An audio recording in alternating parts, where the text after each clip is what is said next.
Whether it's demotivational, Crackhead Craigslist charcuterie board, or Mall Ninja shit, there's a sub for that.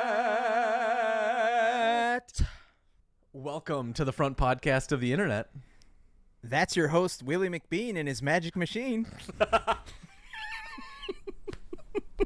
He's sweet, he's salty. It's not Nature's Valley, it's Scott Carolla. We're a show all about Reddit. Covering all the ups and downvotes in about 30 minutes. If you like the show, you can find more of us On TikTok, YouTube, and Instagram. or Naruto running right next to Zion Williamson.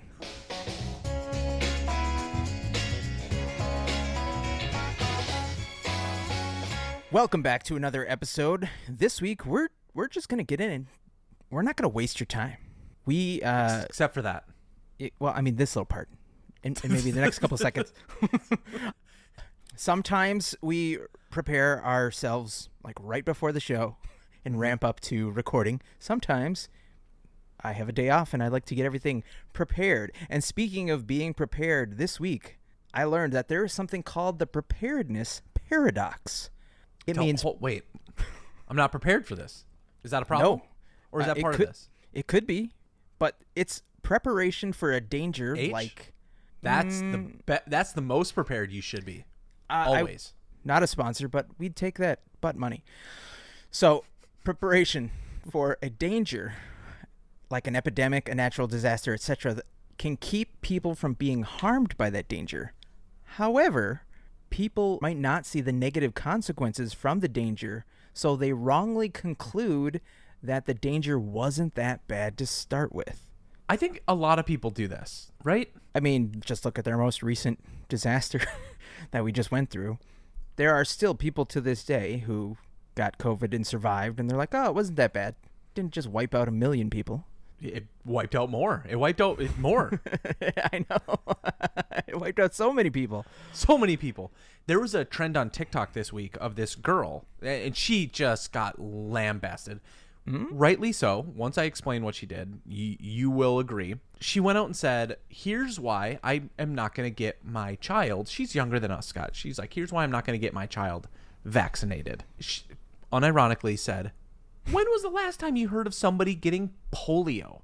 Why would my kid need polio? That's exactly right. That's exactly right. We've lived so long that there have been generations that have not experienced this awful disease. And it's all because we've spent all this time and money getting to the point where we've eradicated it. This is a throwback to last week or a couple episodes ago. Claudius_Telonius says, yes, the world didn't end after Y2K. And no one said, well, it's a good thing we put in a few 100 million man-hours correcting code. And they just said, see, I told you, it was nothing. They actually corrected the code?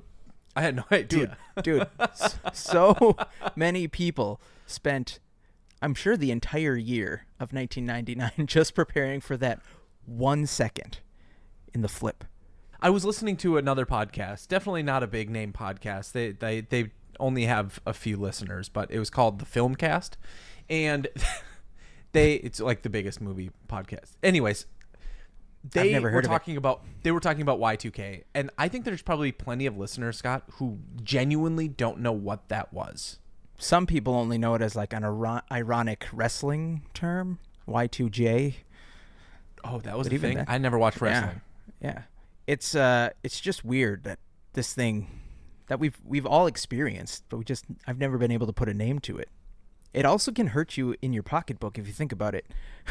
Rich Grinchley said that emergency manager here, it's 100% correct, and that's why we also see our funding cut. Oh, that natural disaster wasn't so bad. Guess you didn't really need all that money. Well, the sad thing is, like, what's the solution? I mean, I grew up in the Scouts, so our motto was always be prepared. And it's kind of you prepare for anything and everything that can happen. And we have a lot of people that aren't in, They're not in situations where Fill in the blank, and they lives aren't. are on the line. They don't go into emergency services. They don't go into government. They don't go into the sciences. All these people doing all this research all the time, trying to improve life. Right. And they're just kind of holding everything at bay. So they just never know how many people are working behind the scenes to keep things running. I was reading a little bit also about nuclear disaster because that's been in the news recently. Just not the thing oh God.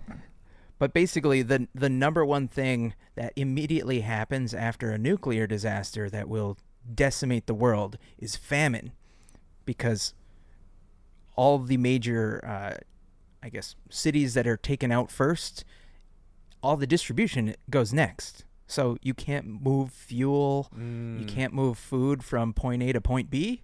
Most of the world will suffer and die. So I'm sorry to bring up such a gloomy story on the first one, but I just find it fascinating. Yeah, it's super, super fascinating. I also just thought about like the irony in this situation, what I would do if I was there. But I listened to John Oliver's show this week, and he was talking about Afghanistan. And one of the things that's being said is that there is a surplus of food, but because the world's funding has been shut off once the Taliban took over, right? Most every person doesn't have enough money to buy food. And therefore, you have all of this food, but you have all of these businesses that are like, I can't give it to you because I'm not getting anything in return. So then the food is spoiling. It's going to waste. Isn't it ironic? Don't put the song in there, Willie. Don't you think about it. that there's enough food, but people can't buy it. We deal with that problem here. It's not just in Afghanistan. It's the same thing. It doesn't matter where you are in the world. If we have an overabundance of food, we should give it away. But that's just me and my commie pinko thinking over here, right? Yeah, you bastard. Man, how times have changed. Speaking of how times have changed, this week, teachers are in their new classrooms, probably outdated and old classrooms if you're from the United States. Oh, they're getting ready to go back. Well, as I was reading through Reddit, the UK kept coming back to me. They kept popping up. And this week in Ask UK, there's a post that says, teachers who've been teaching for a while, what changes have you noticed over time from the kids that you're teaching? I think some of these answers might surprise you. Before you dive in, is it kind of like in the past couple years, pandemic related, or is it just... Are there a couple people that gave like last 10 years examples? I think they're just trying to say trends over time, what they've noticed. Gotcha. So the top post here, Scott, I think is maybe one of the most interesting ones. It says, I'm a teaching assistant. I work with ages 4 through 7. In the 12 or so years that I've been doing this job, I've noticed that toilet training has become a major issue. We're getting more and more kids starting in reception, which I'm assuming is kindergarten, who aren't toilet trained, and the parents expect us to do it. Interesting. Obviously, that's going to be different. There's more starting who can't even attempt to write their own name, feed themselves, or get dressed without a little bit of help. Wow. I remember kindergarten a little bit, but isn't that where you learn to write your name? Like, I remember learning the alphabet and the numbers. That's what I thought too. Age 4 to 7, that's when you should learn to write your name. So maybe this teacher is just a little fed up with what they're doing. And here, at least here in the States, like preschool, I definitely don't think you're supposed to be expected to teach them how to potty train. That should be done at home. But to like get dressed and stuff, that seems kind of like basic knowledge. It just makes me wonder, could this be better access to school? Like, let's break this down a little bit, right? Maybe there are underprivileged youths whose parents hadn't had access to schooling and upbringing in the same way, and now they're going to school for the first time. Some of these families, and maybe that wasn't ingrained as a cultural thing. Yeah, it could be too that based on the way things are, the parents are getting less time to spend with their children because they have to work more. And so they're just kind of shoving those, what would be normally considered basic responsibilities, off to the primary educators. That's a disturbing trend. What else? I'm going to flip it and give you a positive one here. Okay. Think this person, names Space James, says, I think they might be a little nicer to one another and less likely to make fun of people for something that is different about them. For example, if someone said something racist or homophobic, they'd be up in arms and say that isn't right. They're very aware of social issues. Oh, yeah. You see that a lot more, thankfully. When we grew up, there was all these movies that just basically said that high school was torture as hell. And there were bullies and stuff that would pick on anybody who wasn't tough or jocks or, in the popular kids, non-symmetrical people, those types of things. I would like to think now, having generations seen all of that before, they must have gone back and their parents watched this movie and they're like, oh, well, that doesn't seem right. Why would they do that to that person? And so if it happens in real life, they can stand up and they feel empowered to stand up. I think that's one of the things we should be most proud of. Any generation of youth is that, for the most part, they're more inclusive and open-minded of people that are different than them. Mm-hmm. And every generation that has come since us, I think, has elevated that bar. So if we're seeing that to a further degree, do you think that this is... If we survive that long, yeah, we got maybe 2 more generations.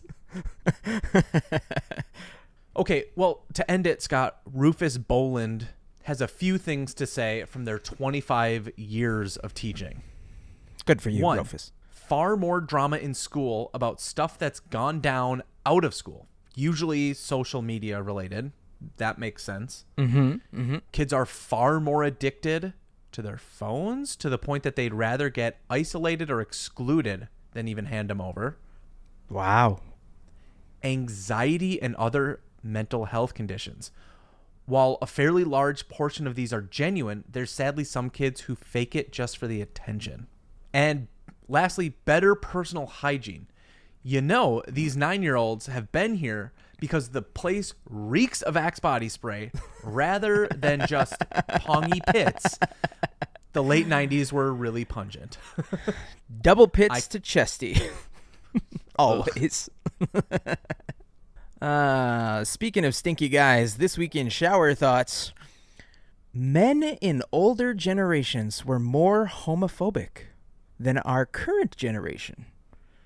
But they were also more comfortable being naked around other men. True. Very true. Willie, you and I grew up in West St. Paul. You remember going to the... Scott, I need to tell you that the only time I've ever been to a YMCA, I was not an adult. Oh. And I have seen more male Incorrect. penis Wait, there. no.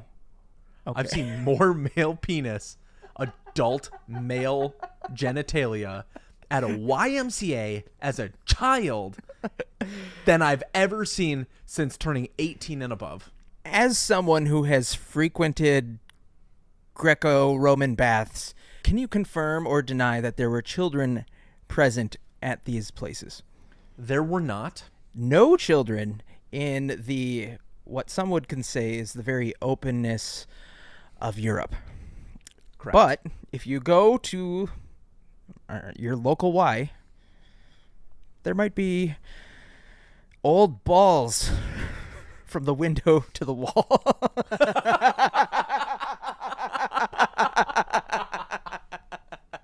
Oh God, if only there were windows. And hold on. So you and I, Scott, 2 dudes, we don't know the answer for the flip side of this, which would be like the women's locker room. But what I can tell you is when I go to the gym, I only see people that are 50 plus.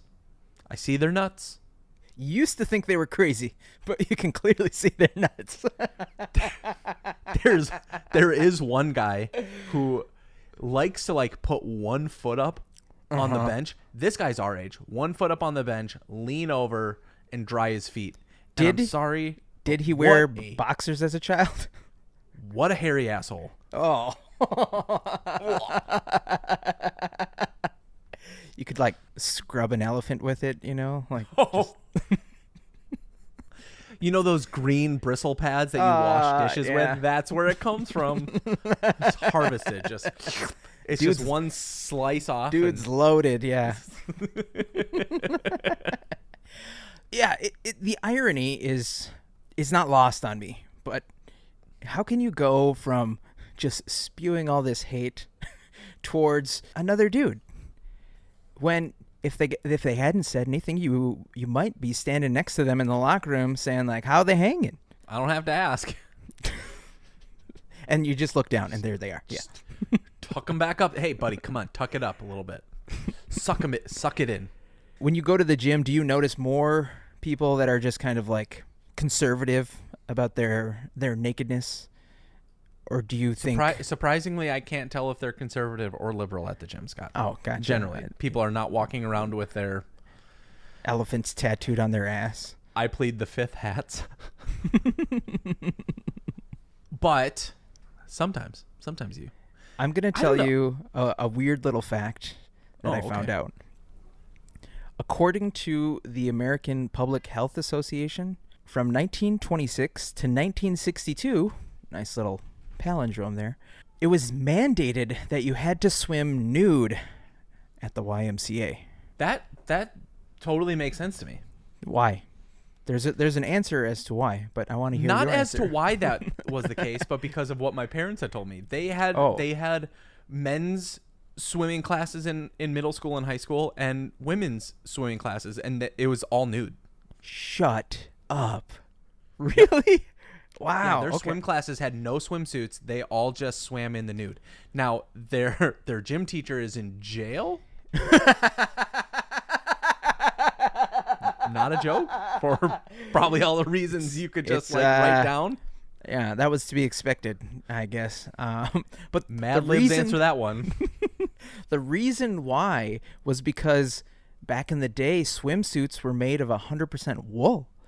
And so all the fibers would clog the filtration systems of the pools. Or at least that's what the gym teacher said. Uh-huh.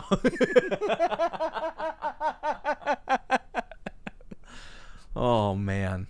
I couldn't imagine. Would that be something you would be comfortable with? I've never been comfortable with my naked body. I would love to hear from somebody who's like, yeah, this doesn't bother me at all. My partner, on the other hand, is like, she had a stint living in Colorado and was around a lot of people who were nudists. And she's like, yeah, I'm very comfortable. And I'm like, okay. I'm comfortable with my own body in the privacy of my own home. Like, I don't usually. Yes. This is a little bit too much information for people that may know me. But if I'm in my house and it's a day off, sometimes I'm just in my underwear. I've been there for that. I know I keep my house at a nice, cool 74 degrees. You should probably warm it up a little bit there, Scott. Yeah. Hey, speaking of glizzies. What? That's what they're saying right now, right? Hot dog is a glizzy. Glizzy is shorthand for what a porn star would call his penis. If anybody wants to know the etymology of glizzy, you now know. But terrible segue. Putting it on a t-shirt. This is the secret parenting code that said, my kid just texted me hot dog. Oh, yeah. I know what you mean. Did you read this? Okay. I did read this story, but yeah. So we've all been there. Hopefully, this was not a situation that I was in, but I want to know your thoughts on it. This parent writes, it's a code for I want to come home, but I want it to be your fault. Any random emoji when we're not texting each other will work. He was supposed to be staying the night at a friend's house. So I was concerned when I got this text after I'd already gone to bed. I called him and told him, hey, you were supposed to unload the dishwasher before you left. Now you've lost your privileges to spend the night. I'm going to be over there in 5 minutes. Get your stuff. He got in the car and I asked what was up. He said his friend's grandpa was making him feel a little uncomfortable, but he didn't know how to tell his friend, so he wanted to leave instead. His friend's grandpa used to work as Willie's parents' swimming coach. Oh, God. Yes. But I thought this was really cool, and as somebody who does not have a child currently, it's awesome to see like parents be supportive and have their own kind of communication style with their children to say, hey, you know, like, I understand what it was like to be a kid. I was a kid too. You know, you want to go out and have fun. I don't think you should do this. I don't think you should drink, but I understand what kids do. I don't think you should go and put yourself into these situations that might be a little bit dangerous, but I understand kids are going to rebel. But no matter what, I don't care like what kind of trouble you're in, if you're in jail, if you knock somebody up, like, I'm going to be there for you. We're going to get through this together. We're going to figure it out. I agree. I'm assuming if you were to have children, that would be a stance that you would have. Hopefully. Is there anything in the comments from this that says people like use other forms of communication or any other examples? Because the hot dog to me is a new one, and Glizzy is a brand new one. The random emoji is interesting. That part I guess I didn't understand, but also, are they really looking over your shoulder, your friend?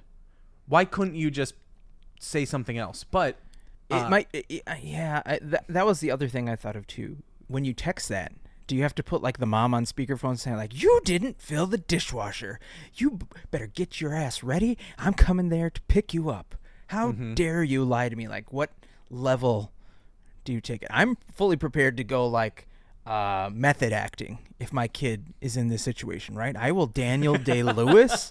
I will say, you put speakerphone on right now. Anyone is within earshot. Like, I'm giving an Oscar-worthy performance as why that kid's ass is grass. And everyone on the other side of that line will fear me when I show up. You're the howler scene from Chamber of Secrets. I get it. Ronald! Old lady T-Rex arms says, we used to use I wish it would rain or be sunny if we had an emergency situation. Our parents or grandma would come get us wherever we were, and no one was the wiser. They always assumed our parents were buzzkills, hence why they were always taking us home. They were overprotective, so it made a little bit of sense. And it kept us looking cool in the eyes of our friends or classmates while getting us out of situations we felt comfortable or unsafe about. That's awesome. I don't know. And maybe this was just me. I'm such an introvert that I generally just left. I was the complete opposite. I was somebody who was raised, I guess, sheltered a little bit, you know, growing up Catholic and adhering to those strict rules for a really long time, that once I moved into that neighborhood where I had friends that were kind of nearby, I felt a little bit more safe exploring, going out past curfew and pushing boundaries. You know what's really interesting? I remember when I was in middle school and I wanted to, like, I had a crush on a girl. I would get on my bike and I would ride around and I would try to find maybe where her and her friends were hanging out in hopes that I could just like roll up to the park and be like, what up, ladies? I wouldn't say that. I would probably just drive by like all weird, and then they would say something and I'd be like, oh, I gotta go. See ya. Anyways, this is why slam on so your alone. Brakes and skid in there, you know, leave a little tire track on the concrete. With a little baseball card, you know, the one that nobody wanted. It's tucked into the spokes of your tire, your back tire. So you're going, you go, rah, rah, rah, rah. That's not the sound it made, but you get it. Yeah, you thought it sounded like the beginning of Hot for Teacher, but it actually just sounded like... I don't understand nowadays how kids would do something similar, because they genuinely don't have to deal with the fear of their parent walking into their bedroom and saying, hey, there's a girl on the line. Why don't you answer the phone? And you have to pick up the cordless phone that's in your bedroom and hope that mom, dad, or sister are not in the other room just listening to you, which is a real thing that has happened. Yeah, no more embarrassment there now that everybody's lucky enough to have their own cell phones. It's just, you know, a lot of emotions go through kids' minds, you know. Sometimes they're really high anxiety, sometimes they're really low depression. It's a lot of ups and downs. It's sometimes good. It's sometimes not. It's time for Ups and Down Votes with Willie and Scott. I'm gonna flip a coin again. Oh, okay. And I swear to you, if you win this, I have one of each this week. Do you? Do you have I the have same? one of each. Good. I'm on a little bit of a streak And- here. I'm 2 in a row. 3 in a row since Oh, we've been doing this game. since Call I it. am Ready? 3, undefeated. 2, 1. Heads. That coin is taking. I hate you so much. All right. Don't do me dirty like this. I'll see you over at our TikTok to listen to Everybody, my upvote. I'm going to try and get Willie's upvote as the first story that we post so you can see it right away. You don't have to wait. I'm not going to tease it out for a whole week. So my unprecedented winning streak is just carrying on. This week in California, hopefully you heard of this, it is poised to become the first state to offer free school lunches to all students. I think that deserves a big round of applause and a big side eye from every other state that doesn't have a plan like this already. Yeah, shame on all, 49 other states. How many are there? Still just 50. We're working on Okay. Puerto Rico, but still just 50. Yeah, shame on you other 49. I would like to point out that Angst1 says that, just so you know, California has a higher population than all of Canada. So imagine, I don't know how many kids make up the population of California, but let's say it's a third of a country as big as Canada is eating for free. Commie pinko bastards.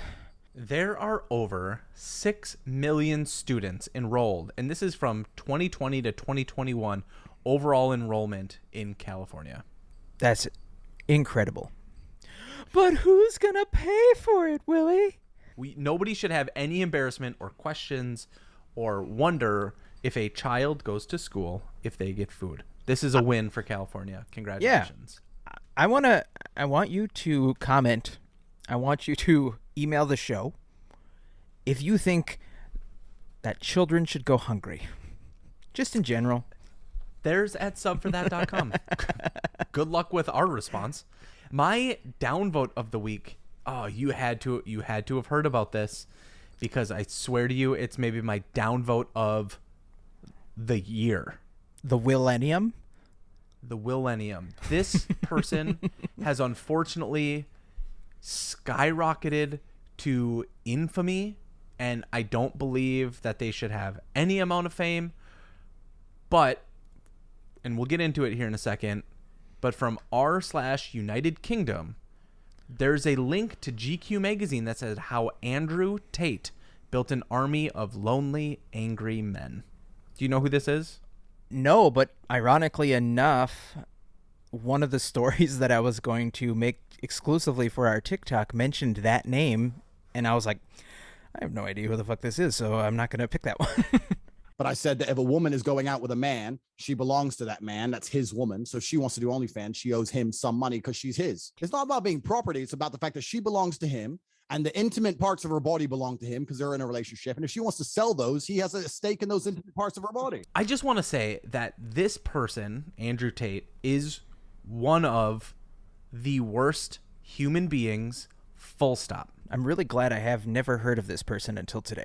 Anybody who's listening to this podcast, the reason why we're discussing him, because he's been the subject of a ton of news this past week, and many people are just saying, just avoid him. It doesn't matter. He is so hurtful and degrading to women and such a negative influence on young men and children that women are going around feeling unsafe because there's this incredible toxic masculinity. This guy just needs to go away. Where the F did this guy come from? When did he show up? He's been around for a while. He was a kickboxer and then was invited onto the show Big Brother, to which he was then promptly kicked off of Big Brother, the UK version, quickly into the show because video surfaced of him assaulting his female partner. He has now fled the UK, which is where he's from, and lives in Romania because of charges of assault and battery. Damn. And he's still getting platformed by what? Like, as of today, videos of him, he's not on Twitter, he's not on any of the social media platforms at this point. The big ones, they've all put him to the side and said, no, you don't have a place. But shadow his banned. videos, exactly, his videos get a ton of circulation because people will spout his content. So he has to date over 11 billion views of videos of him on TikTok. Wow. So you are, you should have been swallowed person of the day. Well, that guy sucks, but thank you so much for hanging out with us today. Find more of us on our socials, and we'll see you next week.